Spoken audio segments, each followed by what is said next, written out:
Bonjour Francis, Bonjour Steve.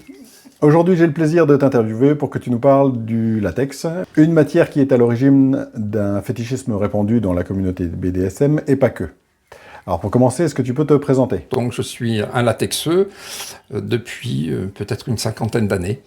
Et donc, ça dit l'âge du bonhomme. Et voilà, donc ça me semble bien par rapport à ton sujet. Ouais. Donc j'ai mis aujourd'hui ce qu'on appelle du heavy rubber, donc du latex épais. La première chose qu'on va faire, c'est que on va parler un petit peu du latex et si tu peux nous dire ce que c'est, parce que les gens pourraient se poser la question. Oui, alors sans tomber dans du wiki fastidieux, donc le latex, il existe deux types de latex au sens moderne du terme, donc celui qui dérive de l'EVA, donc de l'arbre, et celui qui va dériver du pétrole. Aujourd'hui, on parlera que celui qui dérive de l'EVA, parce que c'est celui que l'on peut porter, et c'est celui qui permet d'avoir ce plaisir. Donc c'est le latex et le caoutchouc, c'est la même chose. Le latex, c'est techniquement la sève qui coule de l'arbre et qu'on va vulcaniser avec de la chaleur et du soufre et d'autres ingrédients chimiques et qu'on va faire en feuilles afin de faire des vêtements, des bottes, des objets en latex. Et on continue à l'appeler le résultat, la feuille, on continue à l'appeler latex aussi, alors qu'à l'origine c'est le nom de la sève. Voilà, ou caoutchouc. Et il y a des langues qui indiffèrent, c'est-à-dire que les deux mots n'existent pas, quoi. Le français a pris un mot. On a fait une distinction. On fait une distinction un peu arbitraire. Oui, ouais. c'est ça, voilà, entre la sève qui coule et l'objet résultant de la sève. D'accord.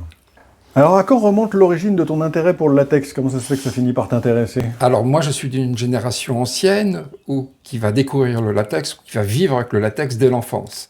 C'est-à-dire que lorsque j'apparais ici, sur ce monde, le latex était encore, les objets en caoutchouc, les vêtements en caoutchouc sont encore présents. De façon massive, c'est-à-dire qu'il y a des capelines, des bottes, des gants, des tabliers, des gaines pour les femmes, des culottes pour les femmes en latex, et qu'on va trouver assez facilement. À l'enseigne qu'à Paris, il y avait un magasin très célèbre qui s'appelait le CCC, je pense que ça doit vouloir dire le comptoir central du caoutchouc, qui était en face des Galeries Lafayette, et qui vendait ces objets imperméables et autres sur la base de caoutchouc. D'accord. Est-ce que c'était très répandu parce qu'à ce moment-là, le plastique ne l'était pas encore beaucoup? Parce qu'aujourd'hui, les bottes, elles sont pas en caoutchouc pour la plupart, c'est du plastique. Alors les bottes pas chères sont en plastique. Ouais.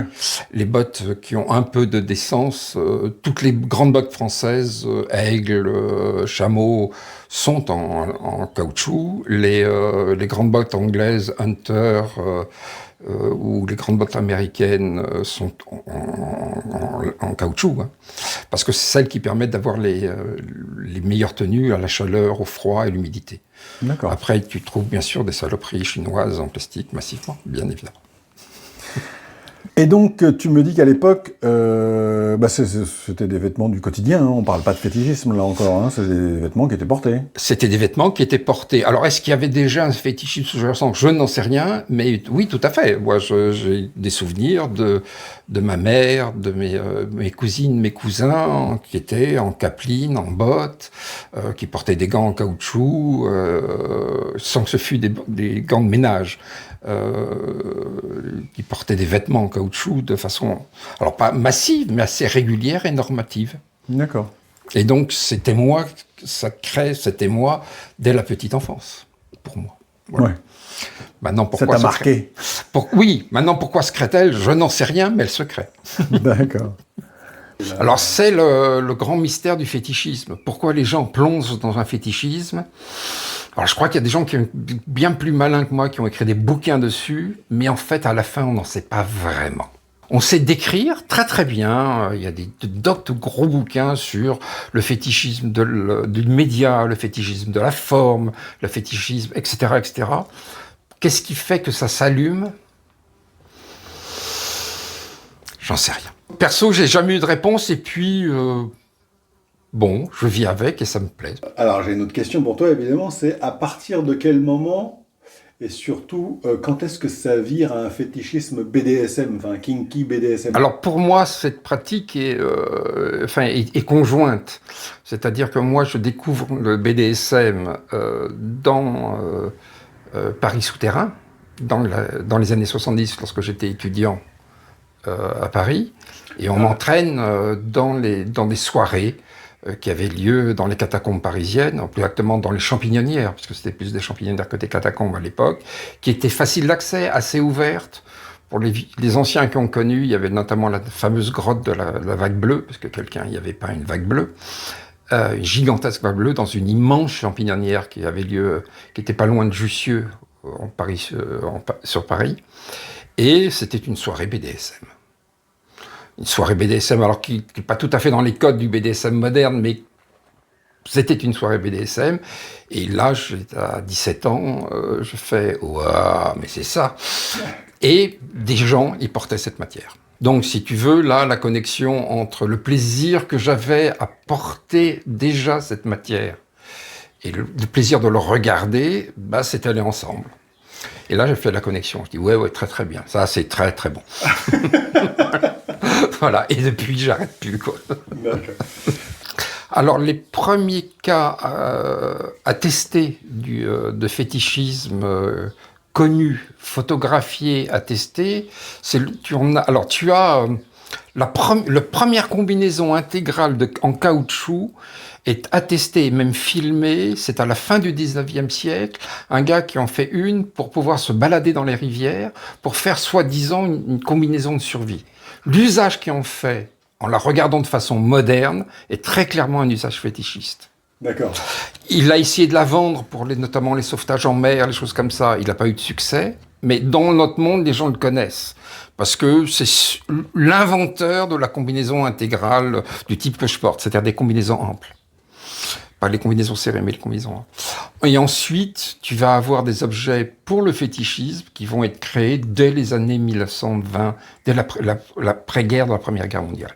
Tu as des photos de gens qui ont des vêtements en latex, qui en mettent, etc. Dans un cadre strictement fétichiste. Ou qui détournent des vêtements connus, alors notamment en Angleterre comme le Macintosh, donc ces longs manteaux de tranchées, en fait, qui vont jusqu'aux genoux, etc., qui englobent complètement le corps avec une ceinture, qui sont faits en latex intégral ou en latex entoilé, et qui sont employés de façon fétichiste pour ou sans actes BDSM, pour ou sans actes sexuels associés. Et on va retrouver ensuite les premières revues qui parlent un peu de ça.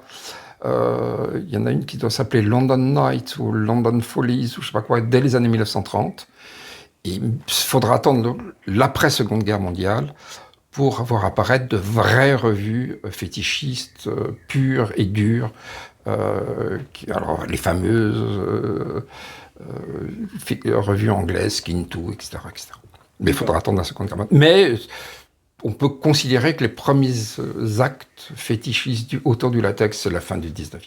Alors maintenant, ce dont on va parler, c'est ce que ça fait d'emporter. Et à ma connaissance, il y a, pour les fétichistes, deux types d'usages. C'est-à-dire porter du latex serré ou porter du latex ample, comme tu le fais toi, comme je t'ai toujours vu le faire d'ailleurs, à chaque fois que je suis venu chez toi. Alors, oui.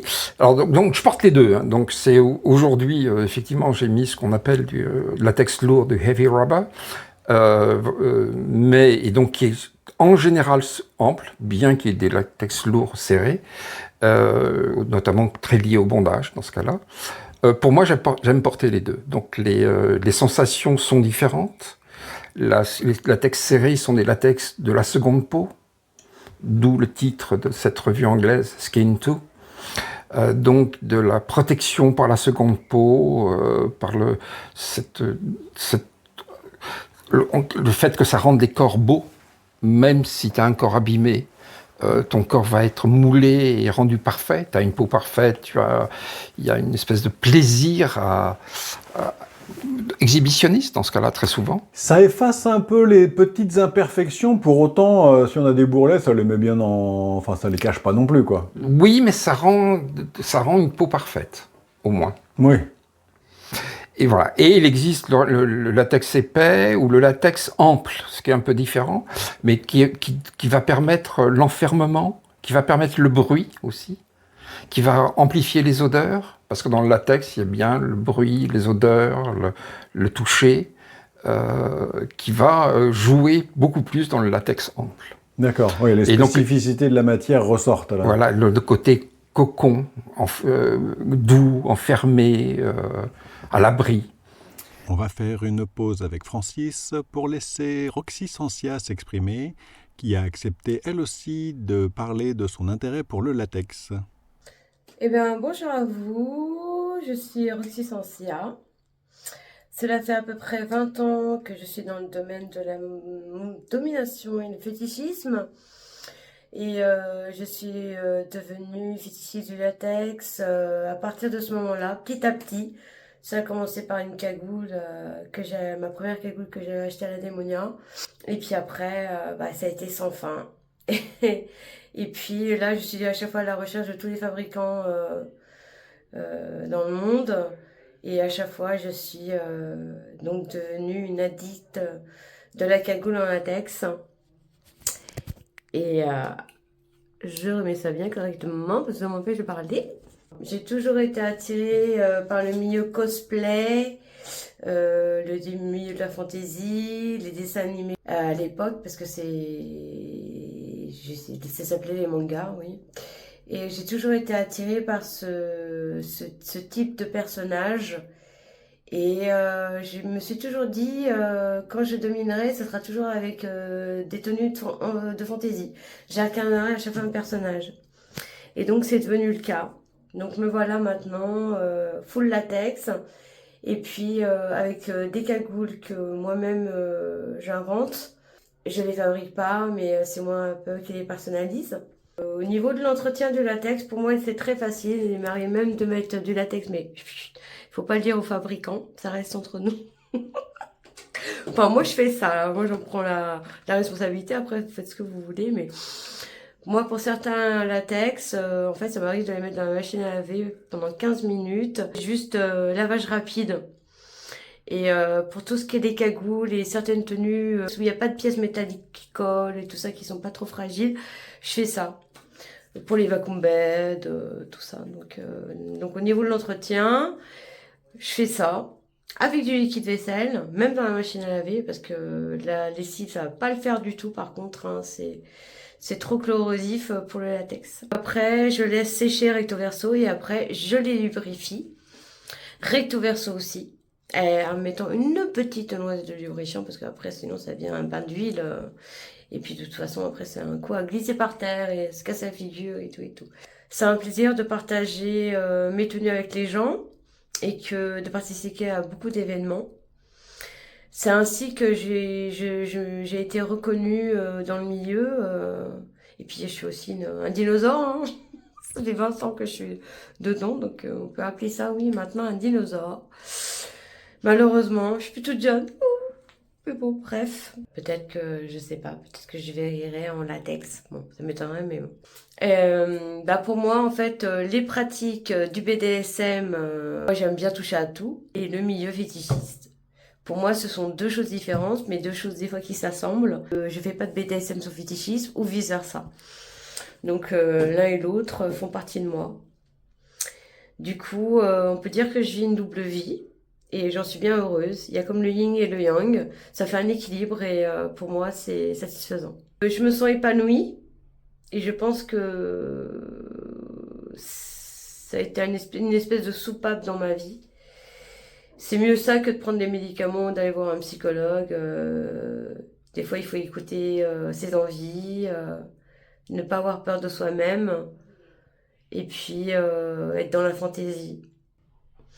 Et bien sur ce, je vous invite à venir nous voir dans cette communauté et vous passerez de très bons moments, je pense, de joie endiablée. Voilà, au revoir. Merci à elle. Alors, il y a une utilisation dans ce sens-là dont tu m'as parlé dans une vidéo précédente avec le vacuum bed, ce qui m'avait pas mal marqué. Oui. D'ailleurs, il faut que tu m'en reparles en off après, parce que j'ai besoin de tes lumières pour l'écriture d'un roman en cours. Bon, ben, il y a le vacuum bed et le vacuum cube, parce qu'on a un cube aussi là-haut, donc dans lequel tu pénètres, donc on pourra aller visiter tout à l'heure. Ah ouais, avec plaisir. Ils sont montés tous les deux, donc c'est bon. Qui se sert du latex comme effet de bondage, donc la partie ultra serrée, parce que ce sont des objets où tu vas créer une dépression, et donc tu vas être enfermé et contraint dans le latex. Donc tu mélanges là bien le fétichisme au latex, parce qu'il faut aimer le latex, c'est clair. Il faut aimer la sensation, son odeur, son bruit, parce que là le bruit va être très important. Et en même temps, un bondage absolu, parce que ce sont des objets de contrainte totale, sans qu'il y ait aucun lien. Tu es simplement pris dans la dépression. Ça donne d'abord, ça donne visuellement des objets absolument extraordinaires, et ensuite, pour ceux qui savent lâcher prise, et le latex en fait partie, ça permet de lâcher prise et de partir dans le subspace, donc dans ton propre monde à l'intérieur de toi. On va préciser, parce que j'entends souvent ce mot-là, mais pour les gens qui ne connaissent pas, ça peut paraître difficile à saisir, mais on parle bien d'un lâcher-prise spécifique du monde BDSM. C'est vraiment plus que lâcher-prise, comme on pourrait le dire au quotidien, arrête de t'occuper de ça. C'est pas un lâcher-prise classique, quoi. Hein. C'est un lâcher-prise où vraiment on se laisse aller à ressentir des émotions, des sensations particulières. Oui, tu as absolument raison. Il est peut-être aussi beaucoup plus proche qu'on ne le pense du lâcher-prise des méditations, de la méditation bouddhiste, transcendantale, quels que soient les noms qu'on veut y donner, et quelles que soient les pratiques, ou du bouddhisme zazen, ou des choses comme ça. Choses que j'ai pratiquées, donc j'ai une idée assez précise comment on bascule d'un monde à l'autre, mais ce sont des mondes très très proches. Lorsque tu bascules en toi, dans le silence et dans la non-pensée, ça y est, tu y es. D'accord, ok. Oui, c'est une façon d'être dans un état second. Pour ceux qui ne comprennent pas, c'est une autre façon de l'expliquer. Oui, sans être sous ni drogué. Oui, bonne précision. J'ai envie de dire dans le monde BDSM, surtout pas, qui plus est, ni sous ni drogué, quoi. Ah, surtout si tu es dominant. Oui. Malheur si tu es pas en état de contrôle. Oui, parce clairement. que toi, tu dois être en état de contrôle. Le soumis, il a le droit de laisser partir, mais le dominant. Ouais. Qu'est-ce que ça fait? Comment tu peux décrire cette sensation, toi, de porter, par exemple, la tenue que tu as aujourd'hui? Alors, ça me rend, j'ai employé un grand mot, heureux et bien. Je suis bien, calme et satisfait d'être dedans. Bah, dis-le en souriant, alors. Oui, non, mais tu as raison. Donc, j'étais en plus en train d'être rentré de disant, mais comment je vais l'expliquer? Oui, comment je vais l'expliquer, d'y réfléchir. Mais cette réflexion, en fait, elle est, ça va jusqu'à, par exemple, je dors en latex. Je dors en chemise de nuit en latex. D'accord. Avec une capuche. Donc, lorsque je m'endors, il y a cette période très sympa de l'endormissement qui dure quelques minutes, où tu bascules d'un monde à l'autre, et dans ce cocon latex, tu es absolument parfaitement isolé et très heureux de basculer dans le sommeil. Est-ce qu'il y a une forme d'impression d'être en sécurité? Oui, tout à fait. Ouais, c'est ça. Oui, il y a vraiment la sécurité, le bien-être, le plaisir intrinsèque que le corps accepte ces choses-là. Alors, pour mieux comprendre aussi, parce qu'en fait, je suis relativement... Enfin, je n'ai pas cette expérience du tout, mais je commence à la comprendre avec ce que tu viens de dire. Mais je vais faire un parallèle avec autre chose, et tu vas me dire si j'ai raison ou pas. En fait, je me pose la question, c'est... est-ce que c'est une sensation qui peut s'apparenter à celle qu'on peut ressentir quand on fait l'expérience des sensations ASMR? Parce qu'il y a un bruit particulier de la matière.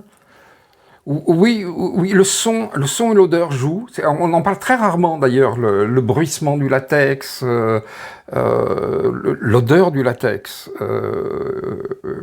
qui fait partie en fait de cette expérience, et qui est pas simplement le ressenti au corps. et qui ont ressenti, ne fût-ce que l'odeur qui est très prégnante, en fait, mine de rien. Je ne sais pas si toi tu sens le latex que je porte. Là, je le sens pas, mais j'en ai déjà senti. Et oui, il y a une odeur Il y a particulière. une odeur, donc ça fait partie c'est un ensemble indissociable. Tu as un espèce de continuum de ces sensations et qui est magique pour ceux qui sont fétichistes du latex. Moi, j'avoue que j'aime bien l'odeur. Alors, elle peut être perturbée, cette odeur spécifique du latex, par les produits qu'on met dessus pour le rendre un peu brillant. Alors c'est pour ça qu'il faut faire attention. Après, on peut, si tu veux, à un moment donné, parler des produits et du latex. Qu'il faut... On peut en parler, allons-y. Voilà. Donc en fait, il y a plein de façons de traiter le latex. Le latex demande très peu de soins.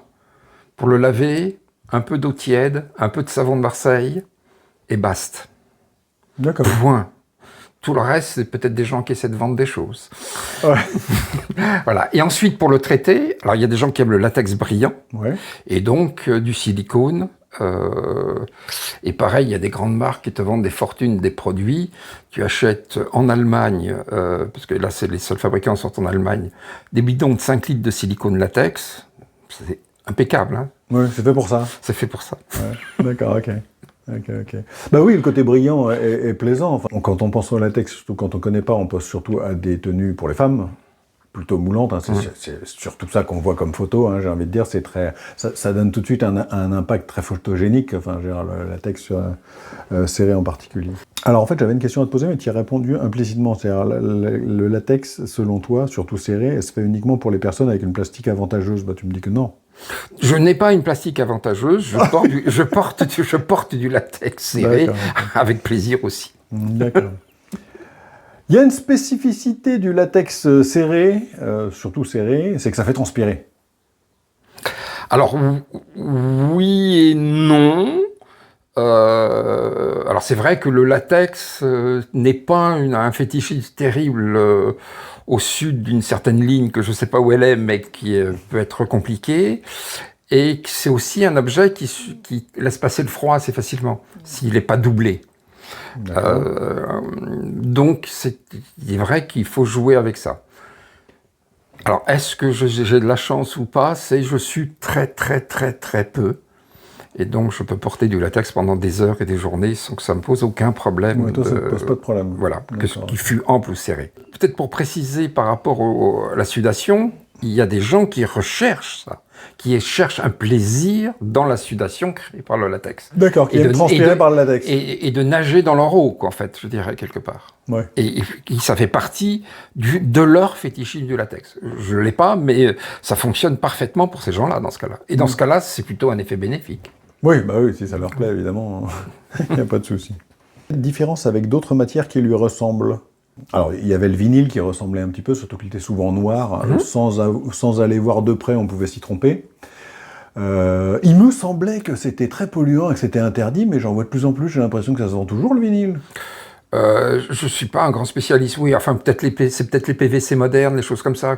Peut-être, oui. Mais je suis pas un grand spécialiste de ça. Oui. Mais tu as plein de gens qui portent des tenues vinyle, PVC. Les tenues PVC, maintenant, on appelle ça les tenues wet look. Il me semble que c'est un type de PVC. Oui, tout ce qui est lié aux vêtements de pluie, donc tout ce qui est le rainwear, les choses comme ça, donc les vêtements de pluie. Il y a un vrai fétichisme autour de ça. Ça ne me déplaît pas d'en porter, oui. Parce que je suis multipervers, donc ça... Tu le dis très très bien, on a compris. Donc, oui, il y a tout un fétichisme autour de ça, et c'est souvent très associé, quoi, en fait. Oui, ouais. Bah, c'est pas étonnant, ça se ressemble beaucoup. Hein. Je veux dire, franchement, là, tu serais en... Alors, pour moi, hein, qui ne suis pas un fin connaisseur, tu serais en vinyle ou en latex, tu me demanderais, je ne saurais pas te répondre, en fait.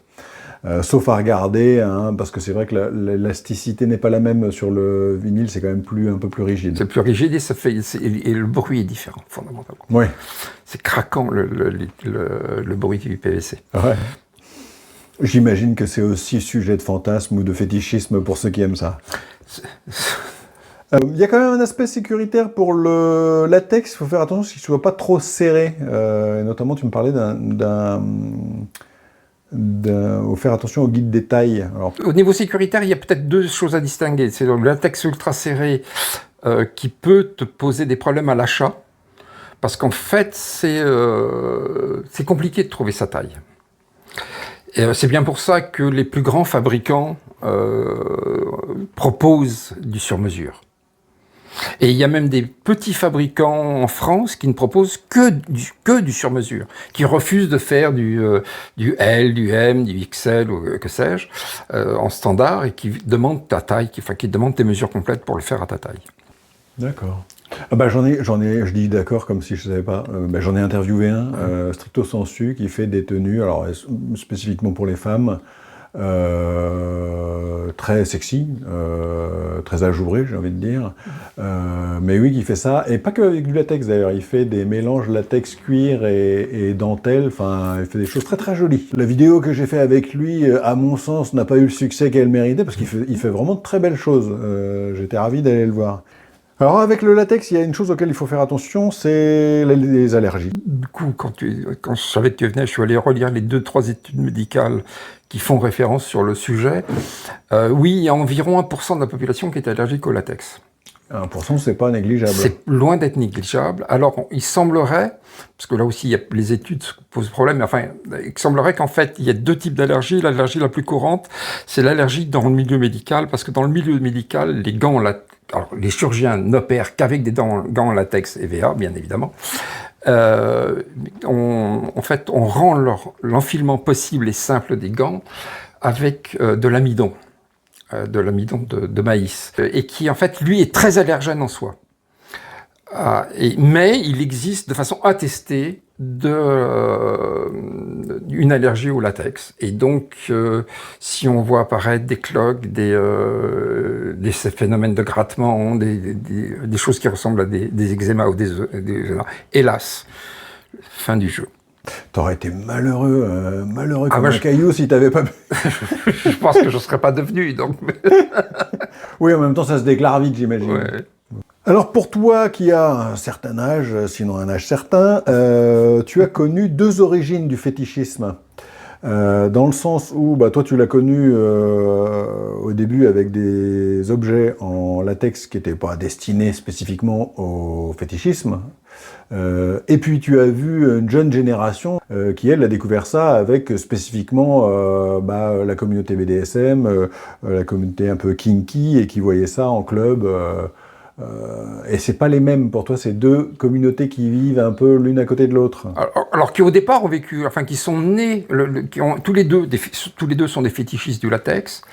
Nous, on est nés d'un monde où le latex existait dans les objets usuels, je veux dire, et qui se sont emparés de ces objets pour en faire un fétichisme.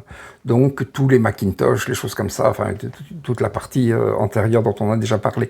Et puis est venue les nouvelles générations qui, eux, sont nés dans un monde où le latex n'existe quasiment pas, où le caoutchouc n'existait quasiment pas à l'usage de vêtements. Quasiment plus, en tout cas. Quasiment plus, tout à fait, et qui ont découvert ça effectivement par les clubs, par les images vidéo, par la présence dans des rassemblements, etc., et qui se sont emparés de la matière parce que ça leur plaisait.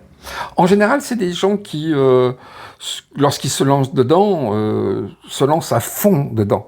Et en quelques mois peuvent devenir des fous furieux du latex.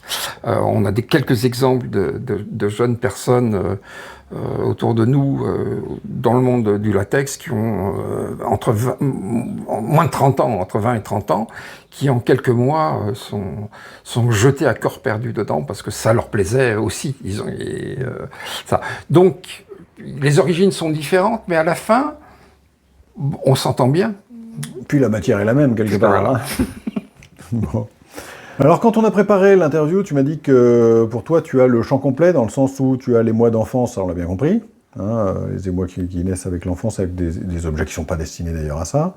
Le plaisir d'emporter, on le voit bien, mais c'est aussi associé à un émoi sexuel. C'est-à-dire que pour toi, ça a un impact sur ta sexualité. Alors, est-ce que tu peux en dire quelques mots ? Tout à fait. Alors, et d'ailleurs, les premières étapes rejoignent là. Ma première masturbation, c'était dans une capeline en caoutchouc d'une de mes cousines. Donc, et je m'en souviens encore vividement, de façon précise maintenant. Et une partie de ma sexualité actuelle est liée au latex. J'allais dire, pour la capeline de ta cousine, c'est quand même mieux que si ça avait été autre chose en tissu normal, dans le sens où ça se nettoie mieux. Voilà. Mais c'est la capeline qui a créé qui a créé une direction, hein, pour être droit dans les termes. Ouais. Oui, le fétichisme est lié à ça, avec un aspect sexuel de... Voilà. Bien que je n'ai pas de besoin sexuel ou d'érection, pour parler droit. Oui, ça va bien. Ouais, le mot était bien adapté. Chaque fois que je mets du latex. Oui. Mais c'est pas systématique. C'est pas systématique, mais de façon. C'est un vrai plaisir. Il y a un vrai plaisir sexuel lié au latex. Oui. C'est-à-dire que quand tu as des envies sexuelles, d'ordre sexuel, la matière est bienvenue, quoi. Tout à fait. Bon, j'ai envie de dire, elle est bienvenue tout le temps, mais ça aide, quoi. Voilà. C'est ça que je veux dire. Alors, ça se voit pas forcément dans la vidéo là, mais toi, tu ne te sens bien qu'en latex quelque part. C'est-à-dire que là, on voit la vidéo, mais en fait, tu en portes tous les jours. Alors, j'en porte pas tous les jours parce qu'il y a des moments où, hélas, le latex n'a pas de praticité.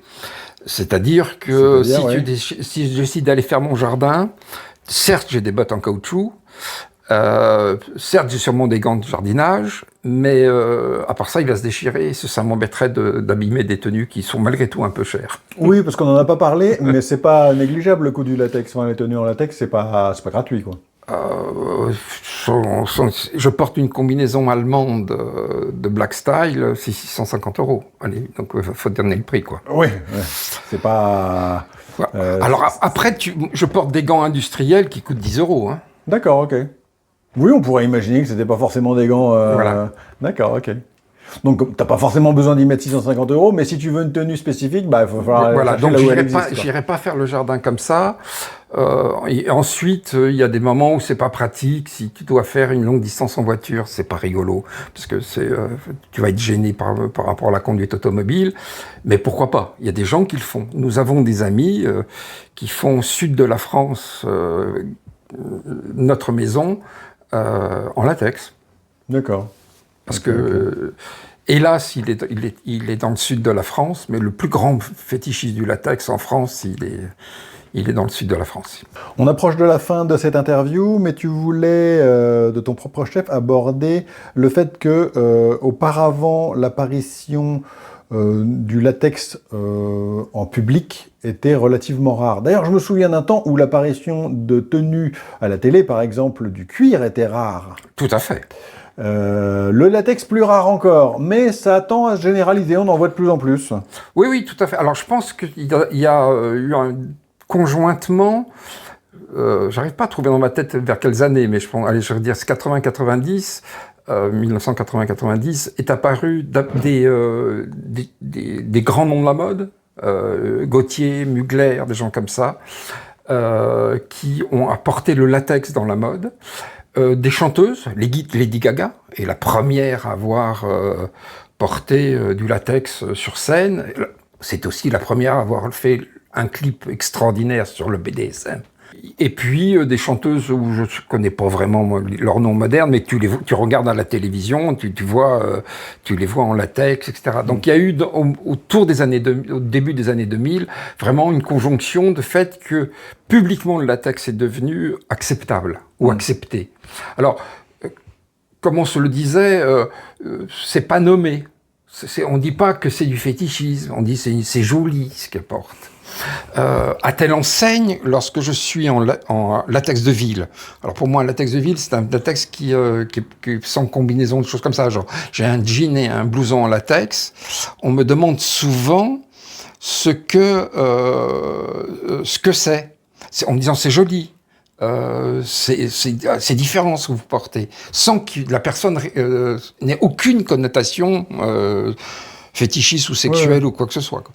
Et puisqu'on est dans les anecdotes, donc je vais être assez souvent en jean latex et en bottes et en blouson dans la ferme du coin acheter les bons produits qu'on trouve dans la campagne française. Et donc une fois la fermière me demande oh c'est quoi comme matière? Alors je parle un peu du latex rapidement. Elle dit je peux toucher, je vous en prie. Je pensais qu'elle allait faire ça sur la jambe. Non, j'ai eu une main aux fesses géniale, ce qui m'a permis d'avoir les œufs gratuits. Karen, qui est toujours méchante, m'a dit « Mais tu aurais dû faire plus, comme ça t'aurais eu le poulet gratuit. » mais...